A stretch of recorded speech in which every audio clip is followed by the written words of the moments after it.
Karena sampai hari ini Pak Menteri, berulang kali saya katakan bahwa masih banyak persoalan terhadap realisasi anggaran dan penyerapan anggaran APBN itu ke daerah, baik transfer daerah, itu banyak persoalan. Mau masalah guru, sampai sekarang guru P3K yang sudah lolos P3K sampai sekarang belum dikasih SK. Provinsi NTT belum, mereka belum terima SK. Kedua, guru-guru daerah terpencil masih banyak yang belum terima juga tunjangannya. Ketiga, banyak bangunan-bangunan sekolah yang masih terbengkalai padahal dari 2021 anggarannya. Saya kasih contoh, di Kabupaten Kupang ada 17 sekolah bangunan yang dari 2001 sampai sekarang tidak terselesaikan. Mau lagi, kita lihat lagi dana-dana PIP. Nah, makanya kemarin saya mengatakan bahwa kalau KPK memberikan rekomendasi kepada Kemendikbud, harusnya Kemendikbud sadar. Karena apa, kami ini Dewan, kami sudah bilang setiap rapat, banyak persoalan. Lakukan pengawasan, laporkan kepada kami. Tapi kami tidak pernah didengar. Ya kan? Akhirnya sekarang KPK memberikan rekomendasi, baru seakan-akan Kemendikbud kayak kebakaran jenggot. Bahkan kami anggota pemangku kepentingan mau diatur sama Kemendikbud untuk melakukan verifikasi oleh dinas. Loh, Anda sebagai kementerian mau nggak dilakukan verifikasi sama dinas?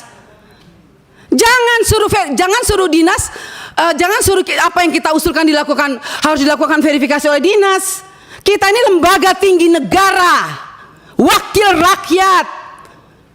Kita yang menentukan anggaran di Indonesia ini. Bagaimana kepala dinas bisa memverifikasi data yang kita berikan? Anda sebagai kepala kementerian mau nggak diverifikasi sama dinas? Bapak Ibu ini kan orang-orang pintar setahunya saya di Kemendikbud, orang-orang berpendidikan. Kok bisa salah mengambil kebijakan?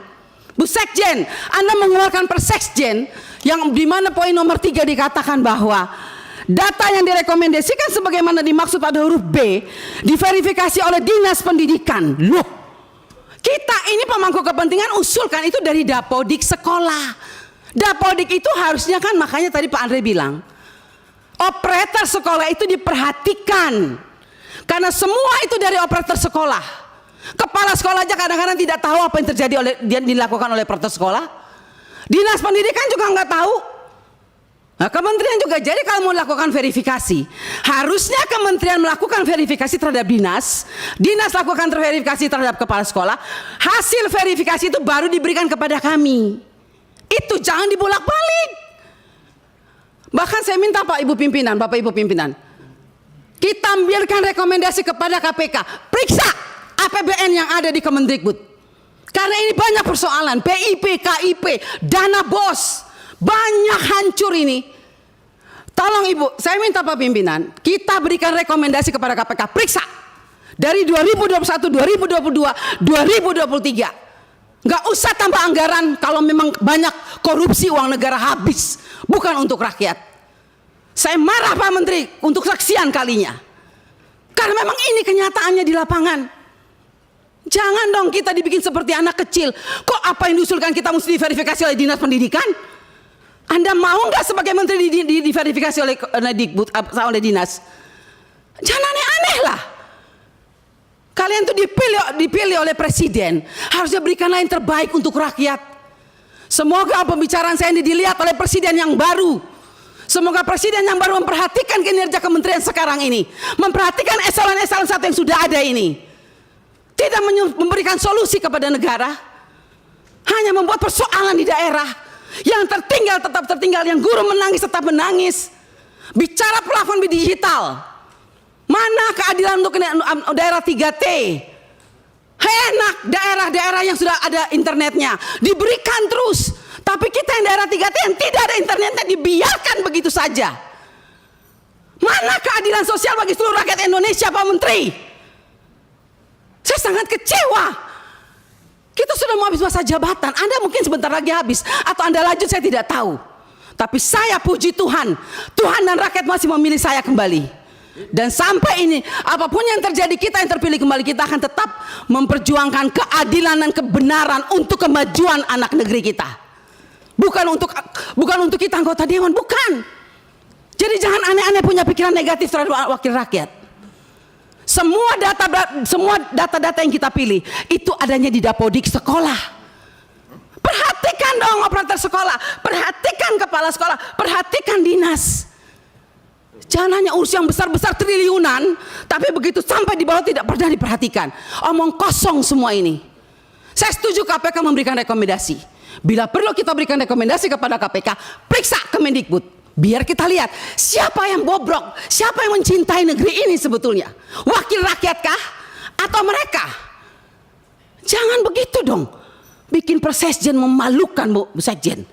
Ya iyalah, Anda jangan senyum. Anda membuat Persekjen, tidak berpikir, masa kita diverifikasi oleh dinas? Mending kalau kepala dinasnya bersih. Kalau kepala dinasnya justru yang mencuri uang PIP, bagaimana Ibu? Saya mau tanya sekarang, jawab. Apa Anda pikir semua kepala dinas bersih? Oh tidak. Mari kita buktikan. Mau kita turun, kita buktikan, kita tanya jangan sama kepala dinas. Tanya sama penerima PIP. Itu baru bisa dapat jawabannya. Kalau Anda hanya turun hanya di dinas, semua jawabannya bagus. Tapi coba turun ke rakyat. Turun ke penerima orang tua. Kalau nggak lihat itu orang tua punya air mata. Omong kosong. Nama ada, SK ada, uang nol. Sampai hari ini. Baik. Jadi kalau kita mau bicara soal anggaran, Pak, jangan ditambah. Tuhan juga tidak ingin semua uang negara ini hilang. Saya yakin dan percaya sampai ini anggaran turun. Karena Tuhan itu lihat air mata orang miskin. Jadi kalau anggaran turun jangan marah. Mungkin inilah kehendak Tuhan supaya kita koreksi diri. Stop dan bertobat. Kalau mau lihat bangsa ini baik dan lebih maju. Download Tribun X sekarang. Menghadirkan lokal menjadi Indonesia.